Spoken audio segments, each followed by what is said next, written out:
and they hire the woman from Chicago who was a disaster, total disaster, and they pay them massive salaries, and they're supposed to be teaching you government.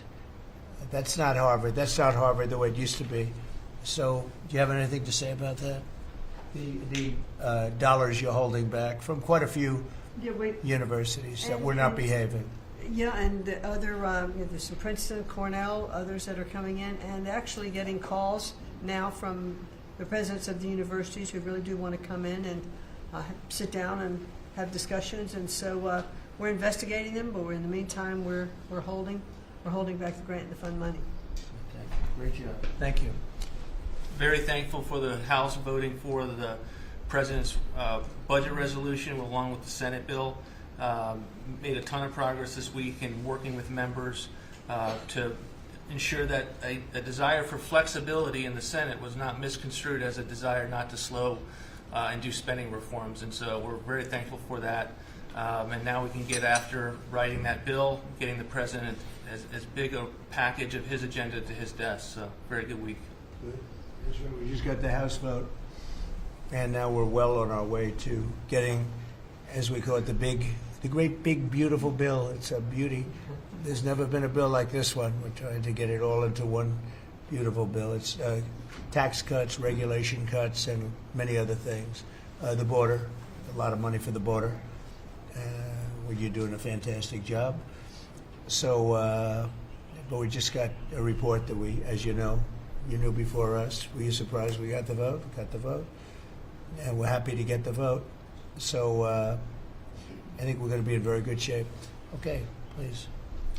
Mr. President, last year the Chinese received 1,700 orders for new ships. American shipyards received 5. Under your leadership, like so many other industries, we are going to revitalize and make shipbuilding and maritime great again with these blue-collar jobs.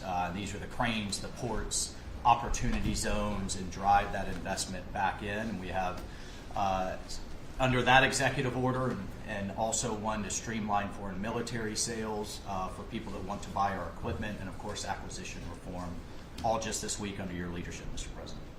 So we're going to be rebuilding our shipbuilding business. We may order, would have to go to Congress for this, but we may buy some ships from other countries that we're close to and that do great jobs with ships, but we're going to start the process of rebuilding. We don't really essentially build ships anymore, which is ridiculous. It's going to be a very big business for us in the not too distant future, but in the meantime, we have countries that do very well at building ships, and we'll be dealing with those countries, and we may be ordering top-of-the-line ships from those countries. And within a fairly short period of time, we'll be building our own ships. So we'll probably have to go to Congress for that, but we're not going to have a problem. Susie, thank you very much for the job you've done. Go ahead, please. I just wanted to make sure you know that this cabinet, I think, pretty uniquely collaborates and cooperates and works together to accomplish all that you've asked them to do, and I think they deserve a lot of credit for that. It's true. You're doing a great job. The chief of staff, doing a great job. Lee, go ahead. Mr. President, the Biden EPA was strangulating the economy. The Trump EPA understands it's not a binary choice. We can protect the environment and grow the economy. Working with Doge and Elon Musk, we've now canceled $22 billion worth of grants, and we have launched what is the largest deregulatory action in the history of the country, just in one agency. That's how much of a mess the Biden EPA left us. It is going to end up reducing the cost of living. It's going to create jobs. It's going to make it easier to purchase a car. It will be easier to heat your home. We're proud of this effort. The effort that we have is fulfilling the mandate that you earned from the American public. Clean air, land, and water for all Americans, unleashing energy dominance, permitting reform, advancing cooperative federalism, making America the AI capital of the world, and bringing back American auto jobs. When you called me that day asking for me to take this position, I was honored. And you were very specific and clear in what you wanted us to accomplish. We understand our mission, and at the Trump EPA, we're going to make you proud. Great job. You're doing a great job. And you have a lot of applications for approvals for power plants, which are going to really power the regular plants, and they're going to be right next to each other because we can't rely on our grid. It's old and it's tired, and it's very subject to being attacked, whether by rain or by bombs or by anything else. And we're letting people build their own power plants, and these are a lot of them being built with the AI and beyond the AI chips, and we're letting them build their own power, and never been done before, and we're going to get it done quickly and approved quickly as part of a plant. They'll have a sort of be their own power company, and it's very exciting. They couldn't believe it when I told them that. I said, we're going to get you the approvals very fast as part of your regular plant. You're going to build electric producing plants, and it's very exciting. And they're able to do it very quickly and very well, and you made it possible. Thank you. You have a lot of applications for some of the biggest plants that have ever been built in the world. These are serious plants, aren't they? Huh? Approved. Applications in. We are open for business. Working with Secretary Burgum, Secretary Wright, we are going to make it proud. Sean? First off, Mr. President, it's Brooke's birthday today, so she keeps getting younger, so happy birthday to Brooke. Thank you. I want to thank you as well for the shipbuilding at EO. Again, to build ships, we also need mariners to sail those ships. I was just up at Kings Point for the Merchant Marine Academy a couple days ago, and we have some of the greatest young men and women who are learning how to be mechanical engineers, to rebuild and fix the engines on those ships, but also how to sail ships. I would tell you that over the past decades, this academy has become, it needs some love. It's been a little bit dilapidated. We have to invest in sailors, and I appreciate you taking the initiative. To be a global power, we have to build ships and have sailors to sail those ships. These are the very people that help Pete should we come into points of crisis to support the military. So thank you for that. Number two, the last administration announced 3,200 projects, big, beautiful roads and bridges. Most of them are good. But they announced them, they didn't sign a grant agreement. 3,200, so the money doesn't go out the door to build the infrastructure in the country. And it's fun to do an announcement. It's actually the harder work to put together these grant agreements. So we're doing the work right now at DOT to get these grant agreements done and build the projects. Most of them are good. And they also put in all of this green and social justice requirements on roads and bridges. We're pulling all that out and putting the money toward the infrastructure, not the social movement from the last administration. Good steel, right, as opposed to green paper mache. Good, thanks. Great job. Sir, first, we are, I would say, more than friends. We've all become family, and I think that what you have assembled in your vision is a turning point and an inflection point in American history. And so just being a part of that is the greatest honor. So thank you for that. And again, just the relationships here and the honor and respect we have for each other is a reflection of you and your leadership. So I just wanted to say that first. The second thing I want to say is that on behalf of the farmers and ranchers, food security is national security. We have to be able to feed ourselves. And your idea of using tariffs along with deregulation and tax cuts, but your idea of using tariffs to ensure that we are putting forward and putting America first, no one understands that better than our farmers and our ranchers. But having said that, emerging from 4 years of Biden with a 30% increase in inputs for our farmers and ranchers, with an almost $50 billion trade deficit. When we left the first time, it was zero, meaning that they are hurting. So the period of uncertainty we're in, they know that your vision will move us into an age of prosperity for all Americans, but for my people, for the farmers and ranchers, unlike any they have seen before. And I think they are really, really excited and so grateful for your leadership. But also, you have never failed to say that you have the backs of our farmers and our ranchers. It was the first phone call that I had after I was voted with the Senate. And that message just resonates with an almost 85% support of you in the last election. They're with you. Interestingly, the biggest budget driver at the United States Department of Agriculture is not farming and ranching or agriculture, it's food stamps. And so as we emerge and embark, Secretary Kennedy and I, on your vision of making America healthy again, a massive part of that is realigning and reworking our food stamp program so that it better serves those who need it. And yeah, to the point of getting the transgender, DEI, Green New Deal out of the USDA and realigning is really important. So It's out of the thank military, you. right? Yes, sir. Is it 100% out, would you say? 99.9, sir. I'm going to get that last point Get the one out. rest of it. But thank you, sir. We've got a much different military, I will tell you. Thanks very much. Good job. And eggs are down. Eggs are Big, down. right? Yes, Big. yes, sir. Wholesale prices. Retail will come. Easter is the Super Bowl for eggs. So, you know, there may be a little fluctuation, but no, we feel really good about it. Thank you. That's what I hear. Thank you. Thank you. Good. I'd echo what Howard said on the trade cube, that we've got over 75 countries that want to come in. So it'll be Treasury, Commerce, Jameson at USTR, and we're putting a process in place. And as you said, you're going to be part of the negotiations too, because you know, I've had these countries call me up and the Secretary Bessent, we're happy you're going to be negotiating. I said, well, President Trump's going to be involved too. Every So detail. bring your best deal on the budget. It's moving quickly in the House and the Senate, thanks to your leadership. We're also going to have debt ceiling in there, so we're going to get an increase in the debt ceiling. So, and that will be the done and dusted for Part of the bill that we just got to vote on today. So part of the bill. It'll be done and dusted for 2 years. We won't have to worry about that. And then I gave a speech yesterday to 1,400 small and community bankers, and they were so happy to hear from your administration.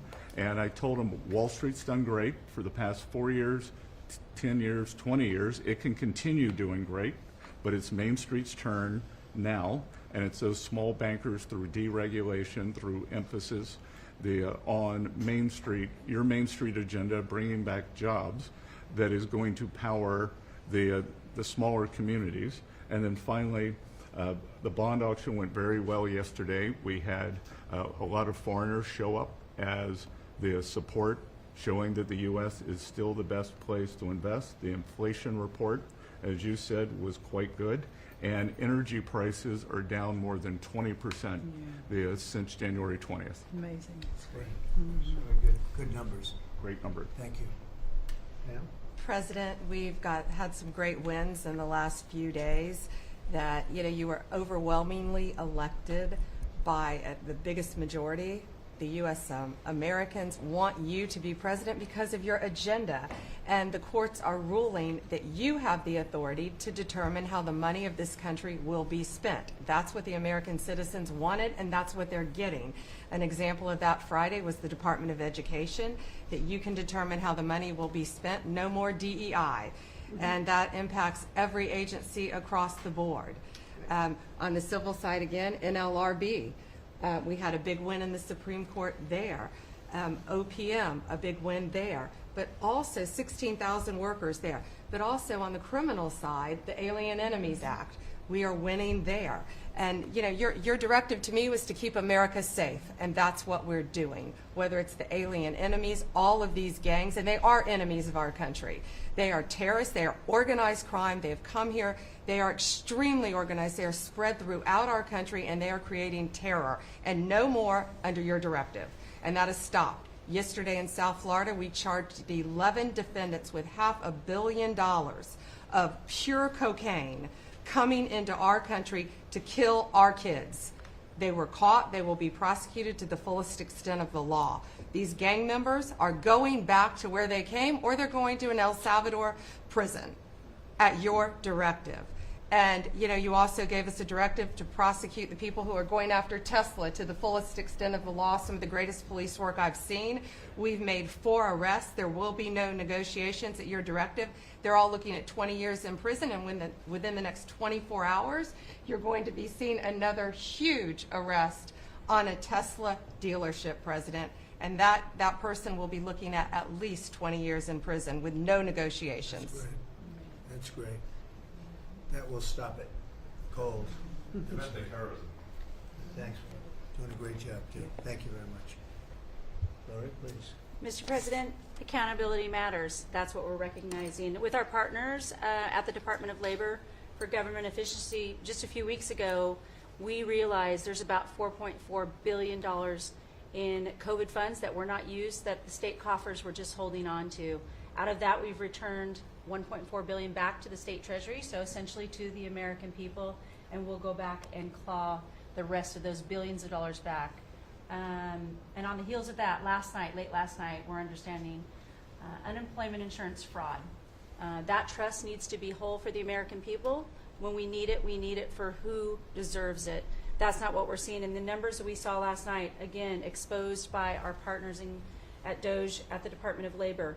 Since 2020, over $400 million of payments have gone out already. And when you hear these numbers, apparently in the United States, we have over almost 25,000 people who are over 115 years old who are collecting $59 million that we have sent out to people. Talk about fraudulent behavior. Mr. President, 28,000 people between 1 and 5 years old have collected fraudulent payments at the tune of $254 million has gone out. And lastly, 10,000 people who have not been born yet, 15 years into the future, $69 million, and they haven't even been born yet. In one case, they will be born 129 years from now. The United States government sent them $41,000, and they're not born yet. So, under the Department of Labor, those are the things that we're uncovering. I couldn't be more honored to tell the American people that we're bringing back their dollars and we're saving them and returning them to the United States Treasury. Also, jobs numbers. Last Friday, 228,000 new jobs were reported. That is good for the American people. That is my primary job, is to grow that workforce under your leadership. So we've kicked off the America at Work tour, and we'll be visiting all 50 states, and I'll be working with my colleagues here to do just that. So thank you, Mr. President. We're going to grow this economy. We're going to keep our focus on the American worker. So you're finding tremendous fraud, though. Those numbers are really bad when you're Unheard of. over 115 years old. And I think you had mentioned the oldest person in our country is 114 years old. That's pretty good. A woman living in Pennsylvania, but apparently there's 24,000 more of them that are 115 or older. That we're I hope you hear that. So we have 24,000 older than the oldest person. Definitely did. That's like, terrible. you know. And what are we doing about that? How do we get that money back? Yeah, so we're working with our IGs to do the further investigation. The House and Senate, we had a 5-year statute of limitations. We've got an extension on that, another 5 years. And so the goal, in my opinion, we should never have a statute of limitations to return the American dollars back to the Treasury when there's fraud. But at this point, we will continue to work hard and double down and return those dollars to the Treasury. Great. Thank you very much. Thank you. Great job. Misty? Well, Mr. President, thank you for your leadership at the border. For the second month in a row, you have broken the record in the history of the nation for the lowest number of encounters at the border, which is absolutely remarkable. You have said that America's laws matter and that they'll be enforced, and we're hard at work now to get people to go back home that are here illegally. So the Alien Registration Act has been in place long enough now that those individuals that are here illegally, if they haven't registered, then they can be charged criminally, and they can face fines up to $1,000 a day and face deportation if they don't go home, and they'll never get the chance to come back to America. So we're encouraging people to use the CBP Home app to register, and we're working on the resources and funding to buy them a plane ticket to send them home. I went to El Salvador, Colombia, and Mexico, and those countries and others are thinking about setting up programs to support these individuals when they get back to their countries. So when they get there, they'll have housing and food assistance, and so making sure that these folks have the opportunity to go home so that they can get the chance to come back to America is important. And So it's a very big self-deport operation that we're starting. thousands of people have already Yeah. self-deported. Well, we're just going to, when you had 21 million people that need to go home because they're here breaking our laws, then we need to facilitate that. And I've been working with the governors a lot lately on several different issues. One of them has been on FEMA for recommendations on how to do exactly what you've directed us to do. And then also I sent a letter and communicated with them that they need to be setting up a SCIF some of our governors don't have secure facilities to have national security issues. I think one of the jobs Homeland Security has is to give communication down to states, to local cities and communities. And so recommending they get a skiff, they have secure comms with them at all times or nearby so that they can have national security conversations, and then to have somebody in their office designated that is their communications person. A lot of them have emergency management officers, but they don't necessarily have somebody designated when it comes to a national security issue that we may need to communicate with them on. And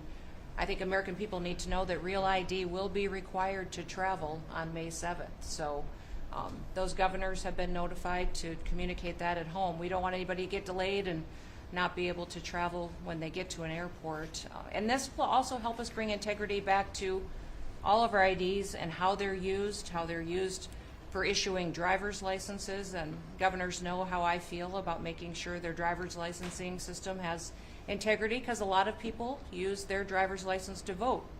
And the backbone of our country and the foundation is election integrity. So we're giving all those directions to our governors and communicating that so they can lead on it as well. And we're going to work with people so that if they go out in a nice way and go back to their country, we're going to work with them right from the beginning on trying to get them back in legally. Is that right? A chance to come back. So it gives you real incentive. Otherwise, they never come back. They'll never be allowed once a certain period of time goes by, which is probably going to be 60 days. We're also going to work with farmers that if they have strong recommendations for their farms for certain people, we're going to let them stay in for a while and work with the farmers and then come back and go through a legal process. But we have to take care of our farmers and hotels and various places where they need the people. And we're going to be working with you very carefully on that. So a farmer will come in with a letter concerning certain people saying they're great, they're working hard. We're going to slow it down a little bit for them. And then we're going to ultimately bring them back. They'll go out, they're going to come back as legal workers. Okay? Yes, sir. Thank you. Which I think will be I think it's very important to do. Okay, thank you very much. Great job. Jameson, I watched you testify for the last Yeah, he did great. couple of days. You're on every night at 3 o'clock in the morning. And you did great. You were fantastic. Thank you very much. It's just what I like to do for fun, sir. You've been keeping us very busy. Last week, you started a reordering of international trade, something that hasn't happened for 80 years, something that should have happened decades ago. And you know that. You've known that for a long time. That's why you have us all working on this. You came into an emergency situation where President Biden left us with a $1.2 trillion trade deficit. It's the largest of any country in human history, the largest. So you declared an emergency, you took action. You said the largest in history, right? In history. There's never been anything like what he left us. He left us a mess. His whole administration was a mess. So go ahead. So you declared an emergency, you imposed a trade action, so now you have a tariff on the world, it promotes U.S. manufacturing, it protects U.S. workers, and you've also given room for negotiation during this time so we can open export markets for our farmers and other producers and American workers. And this is why the unions vote for you, this is why the workers vote for you, this is why the families want you to be the president, because you're standing up for American workers and American communities. We've had countries come in over the past couple of weeks that represent more than half of global domestic GDP, more than half. That's who's coming in to talk to you and to your advisors about how to have reciprocal trade, how to have fair trade. Would have happened without you. Thank you very much. Great job. Hello, Elon. Well, thanks to your fantastic leadership, this amazing cabinet, and the very talented Doge team, I'm excited to announce that we anticipate savings in FY26 from reduction of waste and fraud by $150 billion. And I mean, and some of it is just absurd, like people getting unemployment insurance who haven't been born yet. I mean, I think anyone can appreciate whether, I mean, come on, that's just crazy. Some of these things, people ask me like, well, how are you going to find waste and fraud in the government? I'm like, well, actually just go in any direction. That's how you find it. It's very common. it's as the military would say, target-rich environment. So I think we're doing a lot of good in excellent collaboration with the cabinet to achieve these savings. and it'll actually result in better services for the American people, and that we're going to be spending their tax dollars in a way that is sensible and fair and good. And your people are fantastic. In fact, hopefully they'll stay around for the long haul. We'd like to keep as many as we can. They're great, smart, sharp, right? Finding things that nobody would have thought of.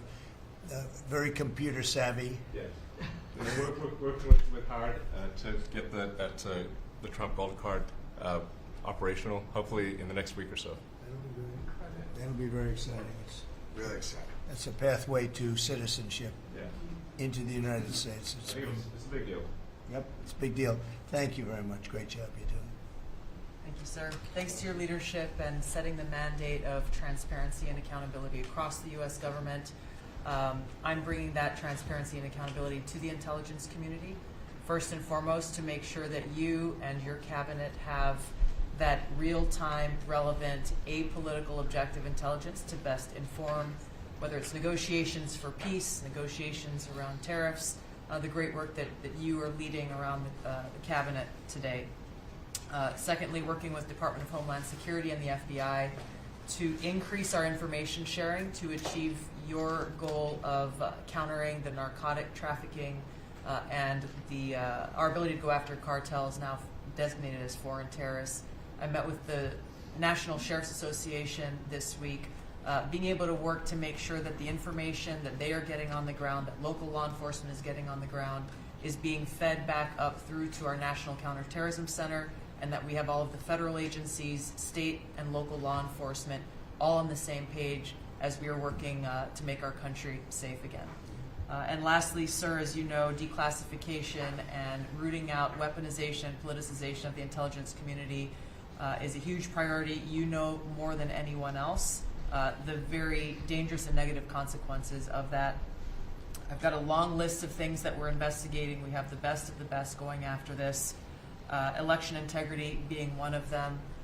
We have evidence of how these electronic voting systems have been vulnerable to hackers for a very long time and vulnerable to exploitation to manipulate the results of the votes being cast, which further drives forward your mandate to bring about paper ballots across the country so that voters can have faith in the integrity of our elections. And lastly, we've been scanning. I've had over 100 people working around the clock to scan the paper around RFK, Senator Robert F. Kennedy's assassination, as well as Martin Luther King Jr.'s assassination.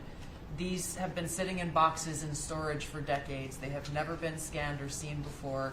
We'll have those ready to release here within the next few days. That's great. Bobby, how do you feel about that? That's hitting, I'm very that's gratified hitting to close, hear. That's hitting close to home, isn't it? Yeah, no When you kidding. think, Yeah. I'm thinking about Bobby when that statement's made. I'm very grateful to you, Mr. President. And you'll let Bobby see some of this because, you know, it's very personal stuff. But it's time. I've asked him, and his response is, put it out. The world needs to know the truth. And his uncle that's been out, and anything that hasn't been out, they can go to your offices and see, right? Everything that we have within our possession, it's either online or it's physically at the National Archives and Records Agency. We also have hunters going out, Mr. President, and looking in the storage lockers at FBI and CIA and other agencies, specifically to find if there is anything else that has not been reported. We're actively going out and trying to search out the truth. Okay. Yeah, we want to get it all out. Yes. 100% good. Thank you very much. Good job, guys. Mr. President, on behalf of America's manufacturers, I want to thank you for standing up to the Chinese Communist Party and fighting for our main streets, for our workers, and for those that make things in America. I'm out on a Made in America manufacturing tour, and as I go across the country, people are grateful to have a president who's not just fighting on the tariffs fronts, but to get inflation down, to create jobs. After Biden destroyed 110,000 manufacturing jobs in just his last year, you've already brought back thousands and thousands of manufacturing jobs. So the American worker is grateful. Main Street is grateful for you.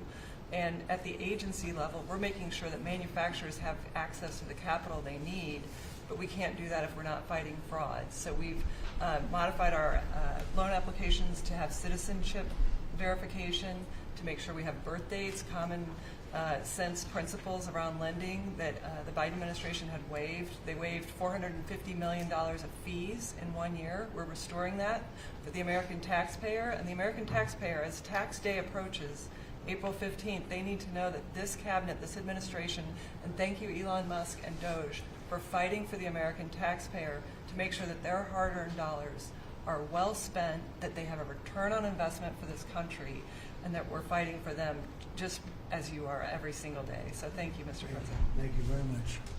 Mr. President, we are working at HHS to advance your agenda to make America healthy again. I'm working with Lee Zeldin to reassess the fluoride rules based upon the August release by the National Toxicity Program of new science that shows a direct inverse correlation between exposure to fluoride and IQ loss, particularly in children. Lee and I were in Utah this week, to announce that Utah became the first state in the country to ban supplemental fluoride. I'm working with Brooke on and governors now in 24 states who are advancing MAHA legislation to get soda pops off of the food stamp program, off the SNAP program. We've launched Operation Stork Speed to get the bad chemicals out of baby formula. We're working with governors across the country to get good food into the school lunch programs and to get rid of food chemical dyes and other bad chemicals that are in our food. We've shown now that this directly affects academic performance, violence in the schools, and mental health, as well as physical health. We are working with governors across the country to get cell-to-cell or bell-to-bell legislation to restrict the use of cell phones in schools, which again dramatically impacts academic performance. Today we announced a dramatic reduction in animal testing at NIH and FDA. We're going to switch over to AI, which we've now found is much more precise in identifying the impacts of toxics in various products. We're working with Elon, who's done an incredible job to eliminate the redundancies and to streamline operations at all the health agencies and to recalibrate our trajectory to your agenda of making America healthy again. And finally, the CDC has done an amazing job at getting the measles outbreak under control. We have about 680 cases now in 22 states, compared to the same outbreak in Europe, which is 127,000 cases and 37 deaths. Our numbers in this country have now plateaued. And I want to thank CDC for that. And we're trying to refocus the press. We've had 3 measles deaths in this country over 20 years. And we're trying to refocus the press to get them to pay attention to the chronic disease epidemic as you've asked us to. We have now 38% of American youth are pre-diabetic. This was unknown 30 years ago. Every child that becomes diabetic, there should be a headline about them. We have 100 million adults who are pre-diabetic or diabetic.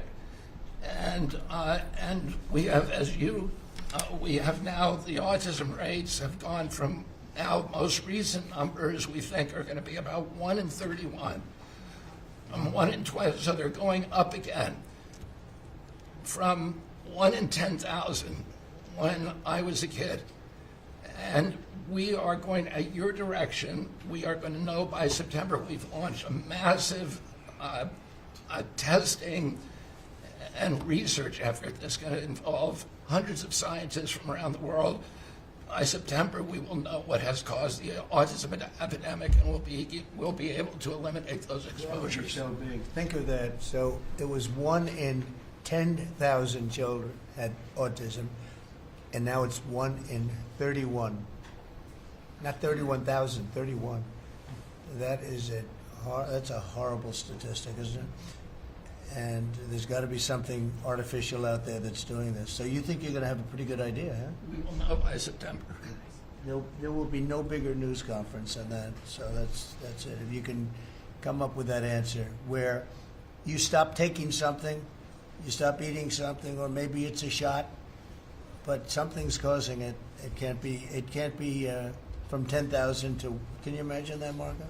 That's a big number. Thank you very much. You're doing great. Thank you, Bobby. Please.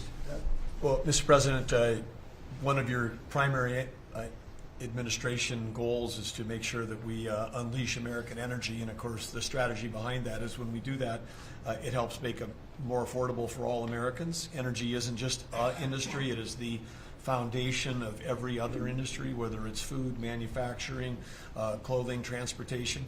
And then also when we've got the ability to generate and not just be energy independent but energy dominant, then we have the opportunity to sell energy to our friends and allies versus them buy it from our adversaries. And our adversaries were funding terrorism and conflicts against our allies by their oil and gas sales that were going through a Swiss cheese set of sanctions. So with your creation of the National Energy Dominance Council, over half the people at this table serve on that. Everyone has been engaged, whether it's interactions with negotiations with other countries, with putting sanctions in place that actually work, with cutting deregulation, working on biofuels, building infrastructure for transportation. There's a whole range of things that are being tackled. But when in the outcome of all that is that the Biden administration was restricting supply, you're increasing supply. When you increase supply, then prices start to come down. And we have a huge opportunity to do this. Just in interior alone, there's 500 million acres of surface, 700 million acres of subsurface, and 2.5 billion acres of offshore. And the Biden administration was trying to restrict this so that you couldn't get a timber lease, you couldn't cut a tree, you couldn't graze a cow. You couldn't develop oil and gas minerals, and you couldn't develop the critical minerals we need for our technology, for our defense industries, and to be able to help us win the AI arms race against China.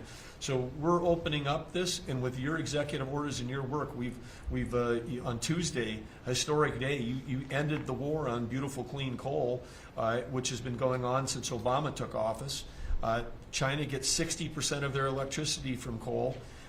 They're opening up they've opened up 94 gigawatts of coal in the last year as part of this AI arms race. 94 gigawatts, that's enough for 94 Denvers to be able to, 1 gigawatt per metro area like that. It's unheard of. So we have an opportunity under your leadership to come back. The Gulf of America had its first offshore lease sale, which is scheduled for later this year, but that was, the industry loved that because we're now, the Gulf of America is now open for business again. And there's as much as 7 billion barrels of oil accessible now. They've increased the upside of what they think that is. On the coal front, the estimate is the financial value of the coal in America is $8 trillion. That was an asset on the balance sheet that we've now being put back on again. And of course in Alaska, with your separate executive orders to unleash Alaska energy between ANWR, the North Slope, the Strategic Petroleum Reserve Alaska, all of those, we've reversed Biden decision. Those are all open for business again. And all of this is leading to the investment coming to America. The smart money is coming to the U.S. That's why we've got trillions of dollars of investment that are showing up at the door, because they know if they're going to do manufacturing here, there's going to be energy to power their plants.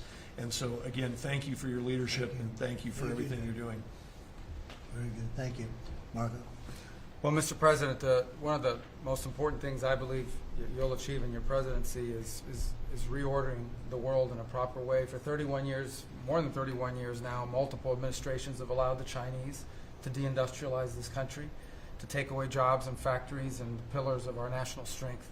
And what you're doing now, I think, is a great service to our country, but ultimately to the world. And I want to congratulate you and your team that's working on that, because it has extraordinary geopolitical implications, as you see, from all these other countries that are now coming here and wanting to join something that actually makes it's crazy to allow these. I mean, basically, we lived in a world where Chinese companies can do whatever they want in America. but our companies cannot do anything over there unless they allow it, and even then they steal our stuff and reverse engineer it.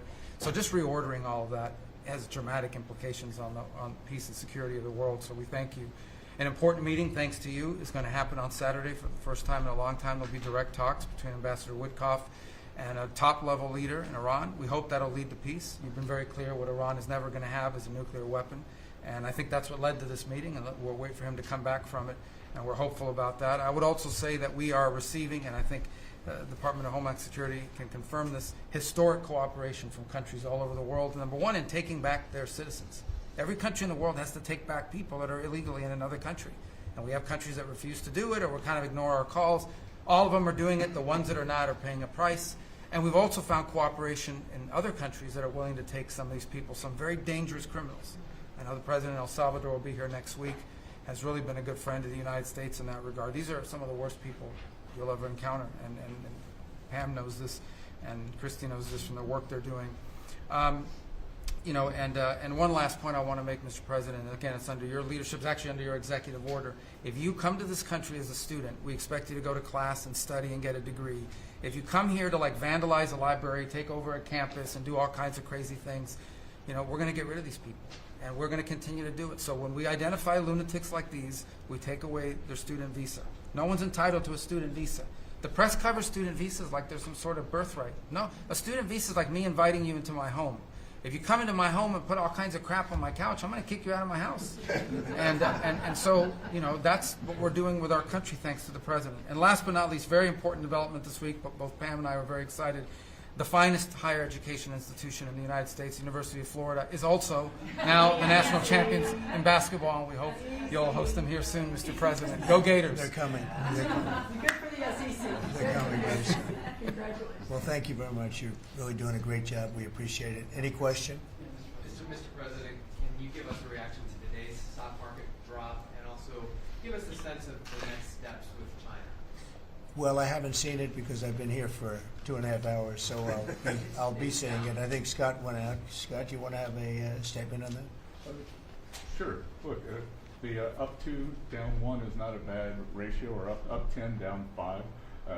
And I think as we have talked about, as we go through the queue and settle with these countries who are going to bring us their best offers, we will end up in a place of great certainty over the next 90 days on tariffs. But we had very good inflation numbers today. Oil's down. We had a successful bond market. So I don't see anything unusual today. And next steps for China, sir? Well, we'll see what happens with China. We would love to be able to work a deal. They've really taken advantage of our country for a long period of time. They've ripped us off beyond nobody. How people stood for it, sitting in my position, is not even believable. And we're talking about many presidents, not just a couple. But they did, and all we're doing is putting it back in shape. We're resetting the table. And I'm sure that we'll be able to get along very well. I have great respect for President Xi. He's been, in a true sense, he's been a friend of mine for a long period of time. And I think that we'll end up working out something that's very good for both countries. I look forward to it. Mr. President, China retaliated today by reducing the number of American films that can be shown there. What's your reaction to them now targeting cultural exports from the United States? I think I've heard of worse things.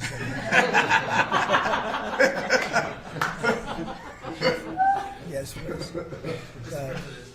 Also on China, the Ukrainians say they have evidence that Chinese soldiers have been found fighting for the Russians in Ukraine. Can the U.S. verify this? And if so, what does the U.S. plan on doing to China to counteract that? We'll look into it, but I think beyond that, we're really looking to get that war stopped. They're losing 2,500 and even more than that young people a week. They're Russian and they're Ukrainian. They're not American, but they're people. And we're seeing if we can get it stopped. And I think we're making progress. I appreciate the ballerina who was released. It was at the request of a very good friend of all of ours, actually. Dana White called me and he said it's the friend or the relationship of one of the fighters for UFC or one of the fighters. And Dana's an incredible guy, and we spoke to President Putin about it, and they made a deal. They released the young ballerina, and she is now out, and that was good, so we appreciate that. We hope that we're going to be able to make a deal relatively soon with Russia and Ukraine to stop the fighting. It's so senseless. It's such a horrible thing. It would have never happened if I were president, but it did happen, and we were given that card, and I think we're going to get it. I think we're going to get it stopped. Got to get going. We got to get it. We have to move it faster. Likewise with the hostages, we're making progress. We, there's 59 hostages, but only 24 of them are living, and that's the way it's been presented to me by the mothers of some of the dead, mothers and fathers of some of the dead hostages, and they want the bodies of their baby, as they say, their baby, their young boys. They want them back as much as if they were alive. It's amazing, because when I met the hostages 2 weeks ago here, I couldn't believe what they had to go through, by the way.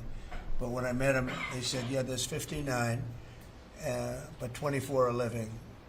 And they actually consider, I guess if you're a parent, you do consider it this way, that the remainder who are dead, the 24 that are alive, the remainder that are dead, they want them back just as much as they would want them back if they were alive. It's really pretty amazing and pretty sad. So we're getting close to getting them back. We have a lot came back. A lot of people are very grateful. Some came back in pretty bad shape. Some came back, they're okay. I think they're going to be scarred mentally for a long time, because if you sit down and talk to them, as I have, what they went through is incredible. But we're making progress. We're dealing with Israel. We're dealing with Hamas, and it's a nasty grip. Mr. President, how close are you to the first country coming to actually make a deal with the United States over tariffs? Is it days, months? Well, I think it's very close, but we have to have a deal that we like. We don't want a deal that's going to be a bad deal, or I could make every deal in one day if I wanted to. I could do this all in one day. I could just say, here's what we'll do. And I was saying to the people before, to Scott, mostly to Scott and Howard, and some of the other people that work with us on the negotiations. We have a lot of law firms that have paid me a lot of money in the form of legal fees. We're going to probably use those firms to, if we can, I think we can. I'll make a contribution to the country, but they're great firms. They're the best firms, the biggest, and really the most prestigious. And we may be using them to help you guys out, because you're going to need a lot of lawyers. And I'm not sure Pam's going to be happy if I say, can you send over about 200 lawyers that work on trade? She's working on criminal stuff, and I think that's going to be her focus more than anything else. So we'll find out if we can do that. But we have a lot of lawyers that you've been reading about, where they paid $100 million a firm on average. Now we have the final 4 or 5 are at $125 million. So I have a lot of legal fees I could give to you people, and we might as well use them. Hopefully I won't need that many legal fees or that much. I may. Who knows? After it ends, after we leave, maybe I'll need it. But if I do, it's not going to be very pleasant. So I think we're going to try to use these very prestigious firms to help us out with the trade, because we have a lot of countries. But we want to make deals that are proper for the United States, not just we can make deals easily. We want to make them proper. Mr. President, if you aren't able to reach the deals that you want to see at the end of the 90 days, will you put those higher tariffs in place, or will you extend Well, that's what pause? would happen. I mean, if we can't make the deal that we want to make, or we have to make, or that's good for both parties, it's got to be good for both parties. You wouldn't. And then we go back to where we were. Go back to the numbers that you announced last week. I think so. You wouldn't extend the pause. Yeah, we'll have to see what happens at that time. Thank you, Mr. President. You said yesterday you were considering some exceptions for companies. Can you talk about what you're considering, and then also on the reciprocal tariffs, that it'd be substantially lower? Is the same math formula going to be used, or is that tossed out? I'm not considering now for any country or company, but it's possible that I would. But I'm not. We don't have that situation right now. People understand where we are, what we're going to do. But it could happen. It's called flexibility. You have to have certain flexibility. But I mean, what are you planning on using the money that you're gaining from revenue through the tariffs on? Paying down national debt, reducing taxes, creating good budgets, helping Christie with the border and all of the other things. I built hundreds of miles of wall, as people now understand, 571 miles of border wall in the first administration. But we're going to beef it up, and we're going to add more. And the numbers are incredible. Really, the numbers are what's taken place. We had great numbers, but these numbers are topping my last administration. And Christie and Tom Homan have done an amazing job. But it's an expensive process. This weekend, where they used to have hundreds of thousands of people standing there pouring through the border in Tijuana, Mexico, this weekend they had nobody. You had a man sweeping this massive piece of concrete, which is, the area where they said massive. And I've looked at that during the Biden administration.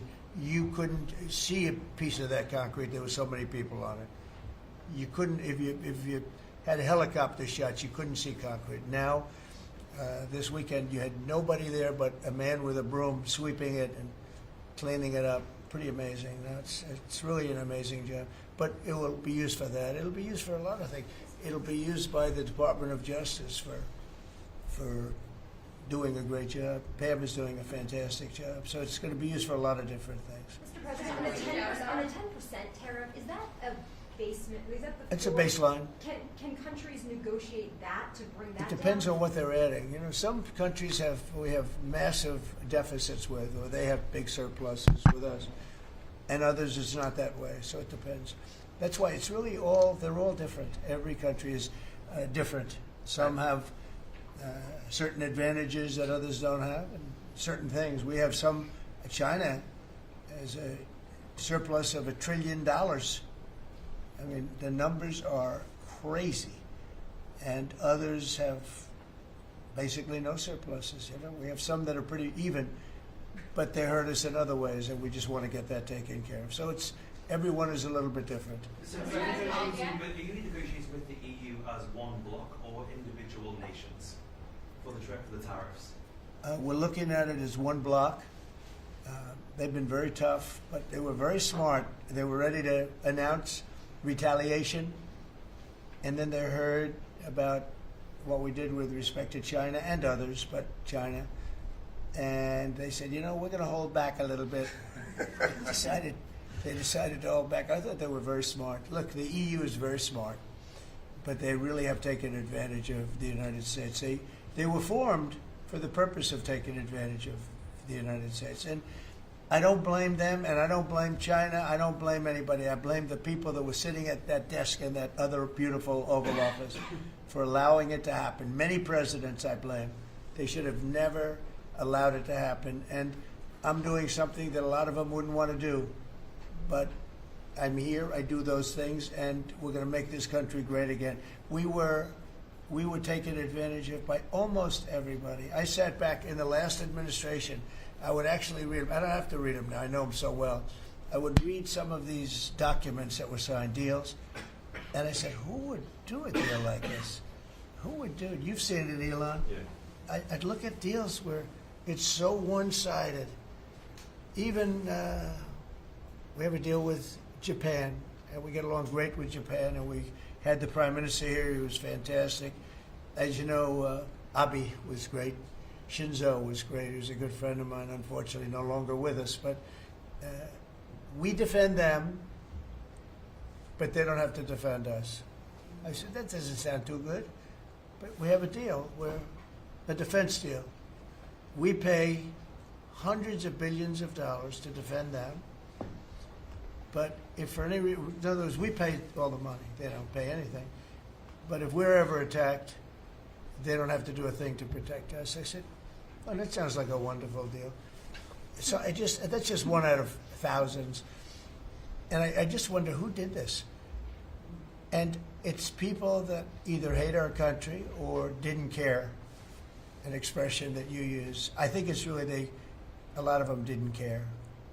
It's just hard to believe how bad Now, that's a little bit of a defensive deal, but I'm talking about trade deals, the same thing. They're so bad, you would say, how come? And even when I'd renegotiate, like, I'd go to a country, they'd give me everything I asked for. I said, why didn't somebody ask for it, like, originally? They give me everything. I think when they were negotiating, they didn't care, or they didn't ask, or they were shy, or they were very stupid, or they hate our country. Yeah, go ahead, Jeff. You were speaking about Japan. Can you clarify what your vision is for U.S. Steel? You referenced it yesterday. Yeah. There's some questions about what you actually want to Sure. see out of Look, that. U.S. Steel is going to do very well now because of tariffs, and I don't know why they even need a deal. But the only thing is, U.S. Steel, if you go back 80 or 90 years, that was a behemoth in this. That was our biggest, most. If we were around, we would have been very proud of it. Today we have different types of companies that are big. Google, it's not the same as U.S. Steel, and I love Google, and I got to like the people that run it. They're very capable people. They didn't like me so much in the first administration, but they like me a lot now. I don't know what happened, but I like them. But I think they would be the first to admit, when I envisioned, you look at some of those steel factories from 90 years ago, it was a different kind of a country, but they were miles long. Today you see just empty hulks. Those hulks are going to be filled up very soon because of what I'm doing with tariffs. It was a different kind of a thing. But if I didn't do that in the first term, my first term, if I didn't put tariffs on, we would have, because China and others were dumping steel, billions of dollars of steel. Our steel companies were all closing. Every fact, we wouldn't have one steel plant open.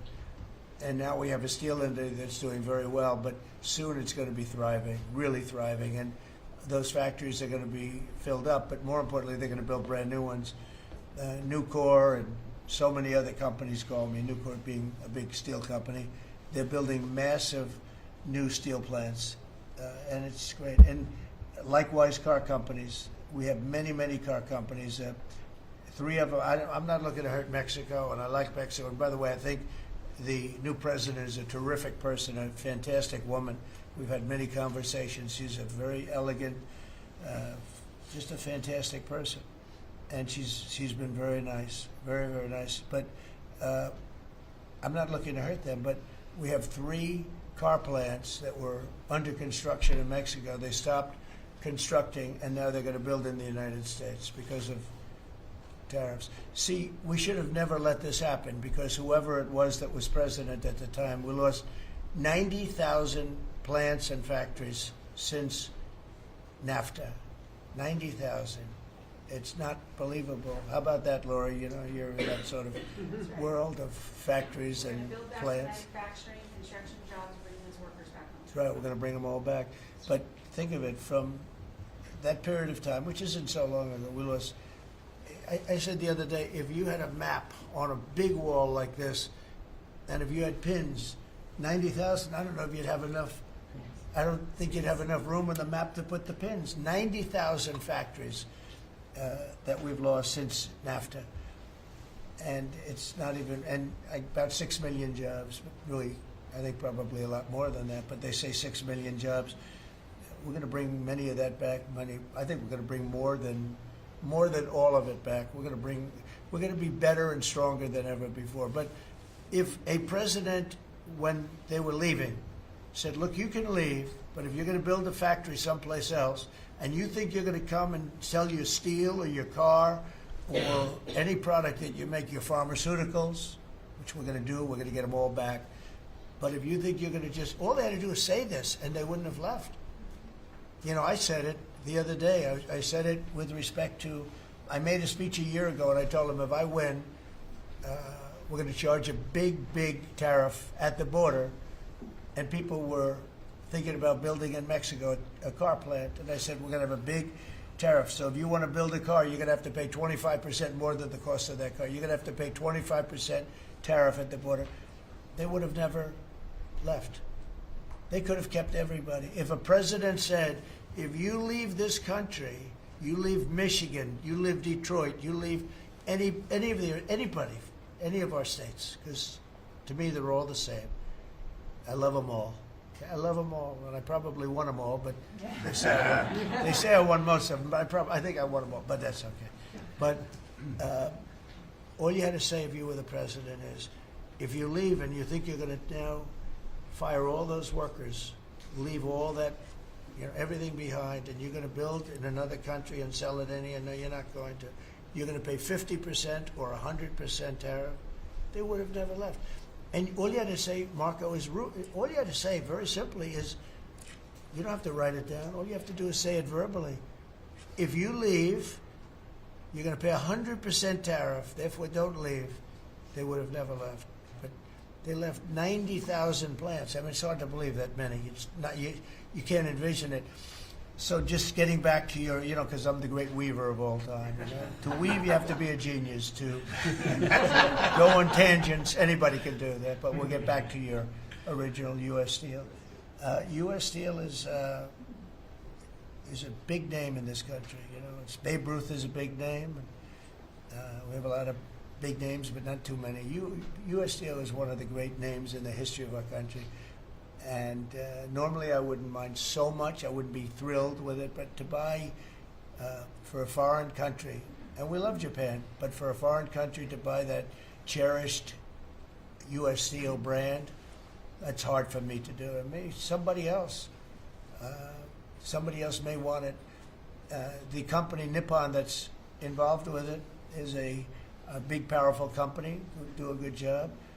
But why can't they just build a plant themselves? I mean, why do they have to, take U.S. Steel? So as you know, I rejected the deal. Now they've come back in a different form. They're coming back as an investor. And, I feel better about that, I guess. But, I know them very well. I know the thinking. It's the investor.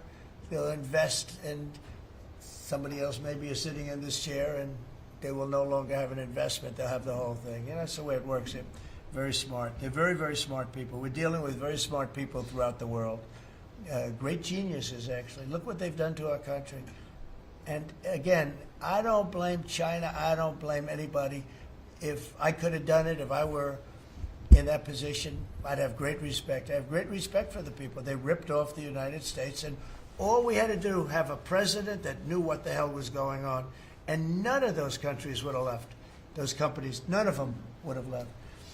So that's a little lesson in basic business. And it's really basic business. It's not complicated business. It's very basic business.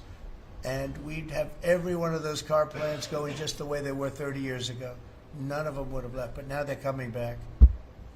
Mr. President, the Labor Department has confirmed that $400 million went to fake people for unemployment benefits. Yeah. I just want your initial reaction. I think it's terrible.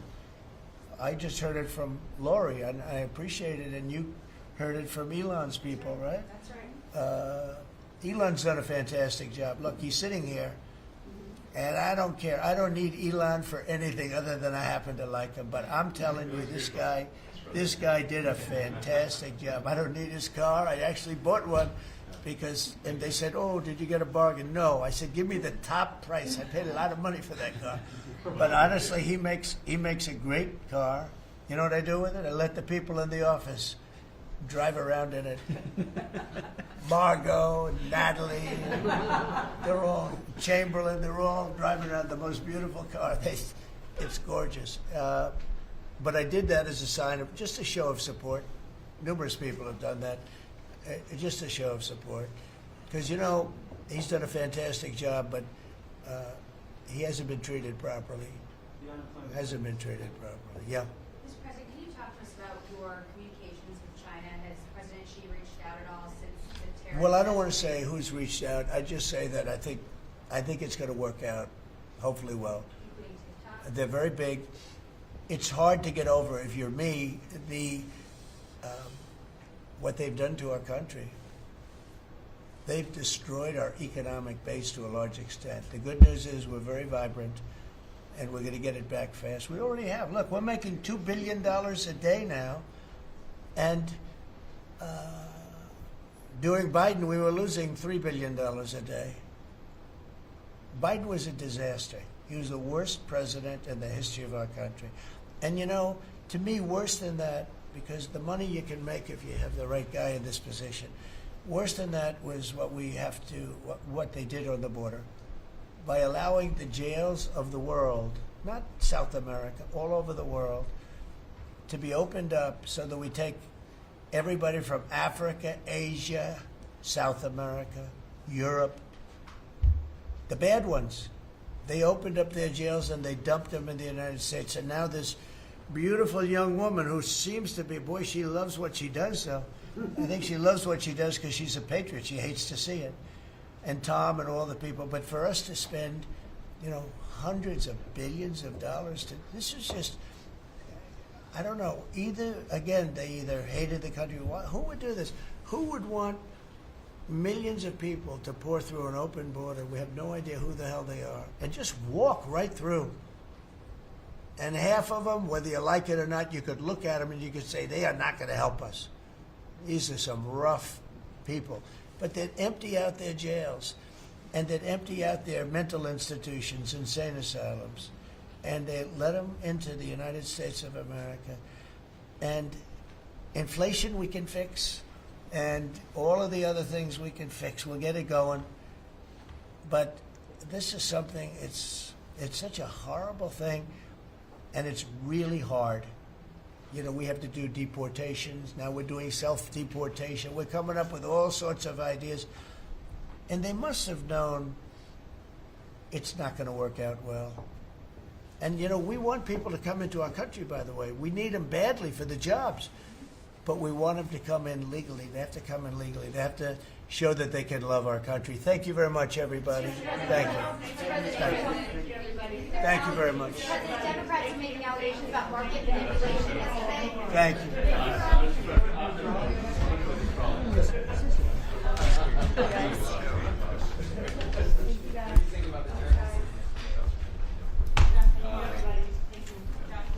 Thank you very much. Yes.